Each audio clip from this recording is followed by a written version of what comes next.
O volante da existência. A chave, o volante e o silêncio antes da partida. Imagine-se diante de um automóvel reluzente, recém-saído da fábrica, equipado com o que há de mais avançado em tecnologia, sensores inteligentes, GPS de última geração, motor potente, freios de precisão milimétrica. Tudo está pronto. Ainda assim, o veículo permanece imóvel. Não por falha mecânica, não por ausência de combustível, mas por algo muito mais simples e decisivo: ninguém está ao volante. Agora, transfira essa imagem para si mesmo. O corpo humano é esse veículo extraordinário. Um sistema complexo, integrado, preciso, capaz de feitos impressionantes. O coração pulsa como um motor incansável, o sistema nervoso transmite informações com velocidade quase instantânea, os sentidos captam o mundo em alta definição. Ainda assim, quantas vidas seguem em movimento automático, sem direção consciente? Quantos percorrem estradas que não escolheram, obedecendo sinais que não compreendem? Surge então a pergunta central desta obra: quem dirige a sua existência? Este livro não propõe uma fuga do mundo físico, nem uma negação da matéria. Pelo contrário, propõe uma reconciliação. O corpo não é uma prisão, mas um instrumento. A mente não é soberana, mas painel de controle. A consciência é aquilo que observa, decide e assume responsabilidade, é o verdadeiro condutor. Inspirado em tradições filosóficas antigas, como Platão, e em sabedorias espirituais do Oriente e do Ocidente, mas expresso por meio de uma linguagem simples e cotidiana, o volante da existência convida o leitor a revisitar sua própria forma de viver. Aqui, falaremos de influências, de intuição, de conflitos internos e de maturidade espiritual sem dogmas, sem imposições, apenas com clareza. Ao longo de 7 capítulos, você será convidado a reconhecer o veículo, sentar-se ao volante, ouvir vozes sem se submeter a elas e atravessar cruzamentos decisivos com consciência. A estrada não promete ausência de desafios, mas oferece algo maior: direção. A chave está em suas mãos. Vire-a com atenção. A viagem começa agora. Capítulo 1. O veículo tecnológico à espera. O corpo físico pode ser compreendido como uma das mais sofisticadas tecnologias conhecidas. Não no sentido artificial, mas no sentido funcional. Tudo nele coopera para a manutenção, adaptação e expressão da vida. Cada órgão possui uma finalidade, cada sistema atua em conjunto, cada reação responde a estímulos internos e externos. Ainda assim, toda essa complexidade não garante direção. Um automóvel pode estar em perfeitas condições e, mesmo assim, não cumprir sua função essencial: conduzir alguém a um destino. Da mesma forma, o corpo humano pode estar biologicamente ativo e, ainda assim, existir sem propósito consciente. Movimento não é sinônimo de caminho. Enquanto não há um condutor desperto, o corpo reage. Reage a impulsos, hábitos, condicionamentos sociais, expectativas alheias. Ele se move porque é empurrado pela vida, não porque a conduz. Nesse estado, o ser humano vive mais como passageiro de si mesmo do que como motorista da própria existência. É importante compreender: o corpo não é culpado por essa condição. Assim como um carro não escolhe para onde ir, o corpo apenas responde aos comandos que recebe. Se os comandos são confusos, contraditórios ou inconscientes, a trajetória será igualmente instável. Quando a consciência ainda não assumiu o volante, surgem os primeiros sinais de desgaste: tensões constantes, sensação de vazio, repetição de padrões destrutivos, adoecimento físico e emocional. Não por punição, mas por desalinhamento. Um veículo usado sem direção se deteriora mais rápido. Reconhecer o corpo como veículo é o primeiro ato de maturidade existencial. Não para dominá-lo com rigidez, mas para compreendê-lo como aliado. Ele não é o inimigo da espiritualidade, mas seu meio de expressão no mundo. Este capítulo marca o ponto zero da jornada, o instante em que percebemos que estamos sentados dentro do carro da vida e que ninguém mais pode ocupar legitimamente o lugar do motorista. Nos próximos capítulos, aprenderemos quem é esse condutor, como ele se forma e quais vozes tentam, diariamente, influenciar sua direção. Capítulo 2. O condutor e sua adaptação. Se o corpo é o veículo, torna-se inevitável perguntar: quem é aquele que se senta ao volante? Não se trata apenas de uma entidade abstrata ou de um conceito místico distante, mas da consciência que observa, escolhe e assume ou evita a responsabilidade pelos próprios atos. O condutor não nasce pronto. Ele se forma. Ao assumir o volante do corpo, essa consciência encontra um veículo que já carrega marcas, herança genética, ambiente familiar, cultura, crenças sociais e experiências precoces. Assim como o motorista ajusta o banco, os retrovisores e a altura do volante antes de iniciar a viagem, a consciência se adapta ao corpo e à personalidade disponível. Essa adaptação molda a forma de dirigir a vida. A personalidade, nesse contexto, funciona como conjunto de hábitos de condução. Alguns aprendem a dirigir com cautela excessiva, temendo qualquer curva. Outros aceleram demais, confiantes além do limite. Há ainda os que dirigem distraídos, delegando decisões ao acaso. Nenhum desses estilos surge por acaso, todos são respostas a experiências anteriores, conscientes ou não. Contudo, adaptar-se ao veículo não significa dominá-lo plenamente. Muitos condutores acreditam estar no controle apenas porque estão em movimento. Confundem reação com decisão. Seguem trajetos impostos por expectativas externas, normas sociais e necessidades imediatas, sem perceber que estão obedecendo a sinais que não escolheram instalar. É aqui que surge a tensão fundamental da existência humana, o livre-arbítrio limitado pelos condicionamentos. O condutor dirige, mas encontra ruas já asfaltadas por outros, placas colocadas antes de sua chegada e semáforos que mudam de cor sem aviso prévio. Ignorar essa realidade gera frustração, aceitá-la sem consciência gera submissão. Patrões, instituições, vínculos afetivos e demandas materiais funcionam como sistemas externos de navegação. Eles oferecem rotas prontas, promessas de eficiência e atalhos sedutores. Em muitos momentos, são úteis. Em outros, conduzem para destinos que não correspondem à verdadeira intenção do condutor. O problema não está em receber orientações externas, mas em dirigir sem perceber que se está sendo dirigido. Quando a consciência ainda não amadureceu, ela confunde obediência com segurança. Acredita que seguir ordens garante estabilidade, quando, na verdade, apenas posterga o encontro com a própria responsabilidade. Nesse estágio, o condutor segura o volante, mas não escolhe o destino. Adaptar-se ao veículo é apenas o primeiro passo. O segundo mais difícil é reconhecer que nenhuma estrada externa pode substituir a decisão interna. Enquanto o condutor não assume essa verdade, continuará dirigindo bem equipado, porém perdido. Este capítulo convida o leitor a observar seu próprio estilo de condução existencial. Não para julgá-lo, mas para torná-lo consciente. Pois somente aquele que reconhece como dirige pode, de fato, escolher para onde vai. No próximo capítulo, exploraremos as vozes que surgem dentro do veículo, passageiros que falam, opinam e influenciam, mas que não deveriam jamais tocar o volante. Capítulo 3. Passageiros nos bancos traseiros. Ao assumir o volante e iniciar a condução, o condutor logo percebe que não está sozinho dentro do veículo. Há vozes. Algumas surgem como pensamentos recorrentes, outras como lembranças persistentes, outras ainda como intuições súbitas ou impulsos difíceis de explicar. São os passageiros da existência. Esses passageiros não são intrusos ocasionais, fazem parte da própria estrutura da experiência humana.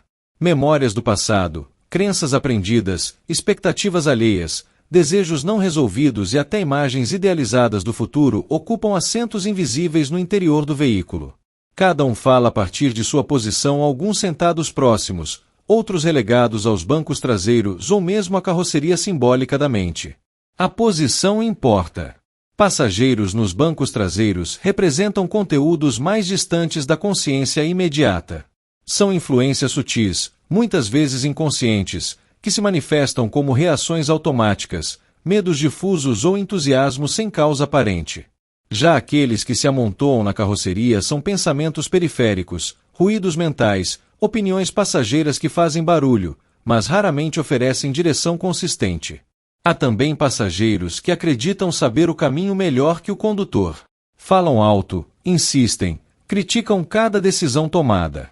Quando não reconhecidos como passageiros, esses conteúdos assumem um poder indevido, criando a ilusão de que pensar algo equivale a ter razão, ou sentir algo equivale a dever obedecer. É fundamental compreender uma distinção decisiva: ouvir não é obedecer. O veículo da existência foi projetado com uma hierarquia clara. Apenas uma instância possui acesso direto ao volante, a consciência responsável. Quando essa hierarquia é rompida, instala-se o caos interno. Decisões passam a ser tomadas por medo, impulso, culpa ou desejo imediato. O trajeto torna-se errático, marcado por acelerações imprudentes e freadas abruptas. Imagine um carro em movimento onde cada passageiro tenta interferir na direção. Mesmo com boas intenções, o resultado seria inevitavelmente desastroso. Na vida, o efeito é semelhante: conflitos internos, ansiedade crônica, sensação de fragmentação e perda de sentido. Alguns leitores podem se perguntar se esses passageiros incluem influências espirituais. A resposta é simples e cuidadosa: qualquer influência mental, emocional ou espiritual que se manifeste como sugestão ocupa, simbolicamente, o lugar de passageiro. Nenhuma delas, por mais elevada que pareça, deve substituir a responsabilidade do condutor. Isso não significa negar a existência de intuições profundas ou inspirações legítimas. Significa apenas reconhecer que elas se comunicam por meio de sugestões, nunca por imposição. A maturidade não consiste em silenciar os passageiros, mas em ouvi-los sem perder autoridade sobre o volante. Quando o condutor aprende a identificar quem fala, de onde fala e com que intenção fala, algo se transforma. O ruído diminui. As vozes se organizam. A condução torna-se mais estável. Não porque os passageiros desapareceram, mas porque foram corretamente posicionados. Este capítulo convida o leitor a um exercício de observação interna, perceber quais vozes ocupam espaço excessivo, quais foram ignoradas injustamente e quais precisam apenas ser reconhecidas para perder força. No próximo capítulo, aproximar-nos-emos ainda mais do centro do veículo, explorando aquele que se senta ao lado do condutor, o passageiro mais próximo, mais silencioso e, muitas vezes, o mais incompreendido. Capítulo 4. O banco do passageiro e a ilusão de controle. Se há um lugar no veículo da existência que costuma gerar confusão, é o banco do passageiro dianteiro. Próximo ao volante, com ampla visão da estrada, esse ocupante parece, aos olhos do condutor, possuir autoridade especial. Ele enxerga curvas antes, antecipa perigos e, muitas vezes, demonstra conhecer caminhos que o motorista ainda não percebeu. Esse passageiro representa aquilo que muitos chamam de intuição elevada, consciência superior, voz interior ou, em linguagem simbólica, o mentor. Diferente dos passageiros barulhentos dos bancos traseiros, ele raramente grita. Sua presença é discreta. Sua fala, quando surge, costuma ser breve, clara e desprovida de urgência emocional. Justamente por isso, nasce a ilusão. A proximidade cria a sensação de que esse passageiro deveria dirigir. O condutor, inseguro ou cansado, pode acreditar que ceder o controle seria um ato de sabedoria. Afinal, se o outro parece enxergar melhor, por que não permitir que assuma o volante? Essa é uma armadilha sutil. O banco do passageiro não foi projetado para comandar o veículo. Ele existe para orientar, não para substituir. Quando o condutor abdica de sua responsabilidade, algo se rompe na estrutura da experiência humana. Decisões passam a ser atribuídas a uma instância externa, ainda que interiorizada, e o aprendizado é interrompido. É preciso compreender uma diferença essencial: sabedoria não anula responsabilidade. Mesmo a orientação mais elevada perde seu valor quando usada como justificativa para a fuga da escolha consciente. O mentor aponta possibilidades. Ele sugere atalhos, alerta sobre precipícios e indica estradas menos congestionadas. Contudo, jamais força a direção. Qualquer tentativa de interferência direta, como puxar o volante, simboliza não elevação, mas ruptura. Na vida prática, isso se manifesta como confusão interna, decisões contraditórias e sensação de perda de identidade. Muitos conflitos espirituais nascem exatamente aqui. O indivíduo acredita estar seguindo uma voz superior, quando, na verdade, está apenas terceirizando suas escolhas. A ilusão de controle se inverte. O condutor pensa estar obedecendo à sabedoria, mas apenas deixou de dirigir. A maturidade surge quando o condutor aprende a escutar sem se submeter. Ele acolhe a orientação, pondera, avalia as condições da estrada e decide. Nesse diálogo silencioso, algo se fortalece, a confiança em si mesmo. Não se trata de egoísmo ou fechamento interior, mas de alinhamento. O mentor não deseja conduzir o veículo, deseja que o condutor aprenda a fazê-lo com clareza. A verdadeira orientação emancipa, nunca aprisiona. Quando essa relação se estabelece de forma saudável, o banco do passageiro cumpre sua função ideal. A troca sem invasão, presença sem domínio, apoio sem dependência. O trajeto segue mais consciente, não porque alguém dirige melhor, mas porque quem dirige passou a dirigir desperto. No próximo capítulo, essa dinâmica será testada em seu ponto mais crítico, o cruzamento. É ali, diante da urgência e do risco, que se revela se o condutor amadureceu ou se ainda permite interferências fatais em sua direção existencial. Capítulo 5. O perigo do cruzamento. Interferências fatais. Todo condutor, por mais atento que seja, cedo ou tarde se depara com um cruzamento. Não aqueles simples, bem sinalizados, onde a decisão é quase automática, mas os cruzamentos complexos, onde múltiplas vias se encontram, o fluxo é intenso e o tempo para decidir parece insuficiente. Na existência humana, esses momentos são inevitáveis. Um cruzamento simboliza a convergência de escolhas, pressões e consequências. É o instante em que seguir em frente, virar ou parar produz efeitos reais e irreversíveis. Diferente das retas longas da rotina, o cruzamento exige presença total. Qualquer distração, qualquer interferência indevida, pode resultar em acidente. É nesse ponto crítico que a hierarquia interna é colocada à prova. O condutor segue em frente, guiado por sua leitura da estrada, por sua experiência e por sua responsabilidade. De repente, uma voz se impõe com urgência. Agora. Vire. Pode vir do medo, da ansiedade, de uma crença antiga ou até de uma suposta orientação superior mal compreendida. Quando essa voz tenta assumir o comando, o risco se instala. Interferência não é orientação. Interferência é invasão. No plano existencial, as interferências fatais raramente se manifestam como um único evento dramático.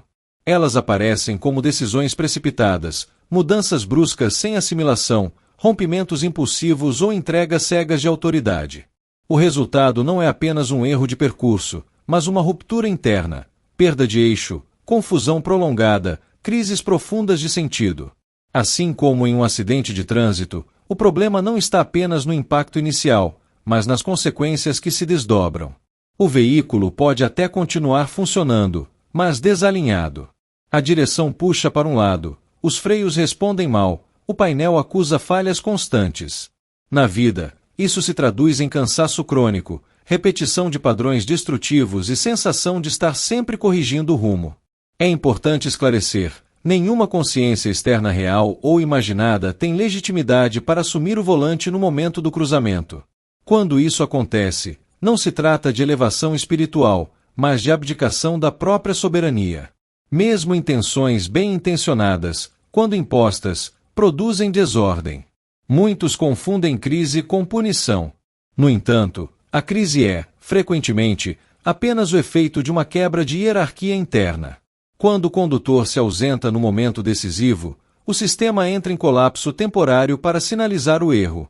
O cruzamento, portanto, não é um inimigo. É um teste. Ele revela se o condutor amadureceu o suficiente para sustentar suas escolhas sob pressão ou se ainda delega a outros a responsabilidade pelo próprio caminho. A boa notícia é que acidentes existenciais não são sentenças definitivas. Eles funcionam como alertas severos, mas pedagógicos. Podem exigir reparos longos, pausas forçadas e revisões profundas, mas também oferecem a oportunidade de retomar o volante com mais consciência do que antes. No próximo capítulo, compreenderemos como atravessar esses cruzamentos com segurança, aprendendo a ouvir sugestões sem transformá-las em ordens e a exercer a autonomia como um ato de maturidade, não de rebeldia. Capítulo 6. Sugestões, não ordens, o poder da autonomia. Depois de atravessar um cruzamento crítico, seja com danos leves ou profundas avarias internas, o condutor começa a compreender algo essencial. a segurança da viagem não depende da ausência de vozes, mas da forma como elas são ouvidas. O amadurecimento não está em eliminar influências, e sim em reposicionar corretamente a autoridade. Sugestões são mapas. Ordens são imposições. Uma sugestão descreve possibilidades, indica curvas, alerta sobre riscos, aponta alternativas. Ela respeita o tempo, o contexto e a condição do veículo. Uma ordem, ao contrário, ignora circunstâncias, exige obediência imediata e transfere a responsabilidade da escolha para quem a emite. Na vida, a autonomia nasce exatamente nesse discernimento. O condutor maduro aprende a escutar sugestões internas ou externas sem se submeter automaticamente a elas. Ele considera o estado do veículo, o nível de combustível, as condições da estrada e o tráfego ao redor. Decide não pelo impulso, mas pela integração de fatores. Essa postura exige coragem. Assumir o volante conscientemente significa aceitar que não há garantias absolutas. Nenhum mapa substitui a experiência direta da estrada. Nenhuma voz, por mais segura que pareça, pode prever todas as variáveis do percurso. Muitos confundem autonomia com rebeldia. No entanto, são opostos. A rebeldia reage, a autonomia escolhe. O rebelde nega orientações por orgulho, o autônomo avalia orientações por responsabilidade. Um age contra, o outro age a partir de si. Quando o condutor age com autonomia, algo se reorganiza internamente. Os passageiros tornam-se menos ruidosos. O mentor deixa de insistir e passa a acompanhar em silêncio. A própria condução ganha fluidez. Isso não ocorre porque as dificuldades cessaram, mas porque há coerência entre decisão e direção. A autonomia também transforma a relação com o erro. Uma decisão equivocada deixa de ser motivo de culpa paralisante e passa a ser fonte de aprendizado. O condutor reconhece: fui eu quem escolheu. Essa honestidade fortalece mais do que qualquer acerto obtido por obediência cega. É nesse ponto que a existência deixa de ser vivida como um campo de provas externas e passa a ser reconhecida como um processo de lapidação interna. Cada escolha consciente aprimora a habilidade de dirigir a própria vida. Sugestões continuarão surgindo. Mapas continuarão sendo oferecidos. A diferença é que agora o condutor sabe: ouvir é parte da jornada, decidir é sua função intransferível. No próximo e último capítulo, veremos o que acontece quando essa autonomia amadurece plenamente, quando o condutor, veículo e orientação entram em harmonia, não por fusão, mas por alinhamento. Capítulo 7. A jornada perfeita. Integração e maestria.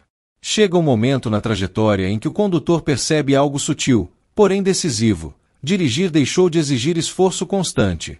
Não porque a estrada se tornou perfeita, mas porque a relação entre veículo, direção e orientação entrou em harmonia. Esse é o sinal da integração. Integração não é fusão. O condutor não desaparece, o mentor não assume o volante, os passageiros não são expulsos. Cada elemento permanece em seu lugar legítimo, cumprindo sua função com clareza. O corpo responde com precisão, a mente organiza, a intuição sugere e a consciência decide. Não há disputa interna, há cooperação. Nesse estágio, o veículo deixa de ser percebido como um peso a ser controlado e passa a ser reconhecido como uma extensão funcional da intenção consciente. O corpo torna-se aliado, não obstáculo. Suas limitações são compreendidas, respeitadas e integradas à condução, em vez de combatidas. A maestria da direção existencial não se manifesta em velocidade, mas em fluidez. O condutor não acelera para provar controle, nem freia por medo excessivo. Ele ajusta o ritmo conforme a estrada, o clima e o propósito do trajeto. A presença, não pressa. Os passageiros continuam ali, mas agora falam menos. Quando se manifestam, são ouvidos com discernimento. A ansiedade perde força, o medo deixa de comandar e o desejo aprende a esperar. O interior do veículo torna-se um espaço silencioso o suficiente para que as orientações sutis sejam percebidas sem conflito. O mentor, no banco ao lado, não precisa mais insistir. Sua função agora é testemunhar. Quando fala, é porque foi solicitado. Quando silencia, é porque confia. Essa relação não é de dependência, mas de ressonância. Nesse ponto, muitos acreditam ter alcançado um estado final. No entanto, a verdadeira maestria reconhece que não há chegada definitiva. Cada estrada revela novos desafios, cada paisagem exige novos ajustes. A diferença é que o condutor já não se perde de si mesmo durante o percurso. A jornada perfeita não é isenta de buracos, desvios ou tempestades. Ela é perfeita porque é assumida. Porque cada escolha é reconhecida como própria. Porque o volante não é abandonado, mesmo quando as mãos tremem. Integrar é aceitar a complexidade da experiência humana sem fragmentação. É dirigir com humildade suficiente para aprender e firmeza suficiente para decidir. É compreender que liberdade não é ausência de limites, mas consciência deles. Este capítulo encerra o percurso conceitual do livro, mas não a viagem do leitor. A partir daqui, cada um seguirá por estradas diferentes, com veículos distintos e desafios próprios. A única exigência permanece a mesma: manter-se presente ao volante. No encerramento desta obra, retomaremos a estrada desde o início e refletiremos sobre o que significa, na prática, acelerar rumo à liberdade. Conclusão: acelere para a liberdade. Ao longo destas páginas, percorremos uma estrada simbólica que, na verdade, sempre esteve presente na experiência humana. Reconhecemos o corpo como veículo, a consciência como condutor, as vozes internas e externas como passageiros e a intuição como orientação sutil. Mais do que conceitos, essas imagens revelam uma dinâmica viva que se manifesta a cada escolha cotidiana. Aprendemos que existir não é apenas estar em movimento. É dirigir com presença. Muitos percorrem longas distâncias sem jamais decidir o rumo, confundindo velocidade com progresso e obediência com segurança. Este livro propôs uma pausa necessária, olhar para dentro do veículo e identificar quem, de fato, segura o volante. A liberdade apresentada aqui não é ausência de limites, regras ou desafios. Ela nasce da responsabilidade assumida.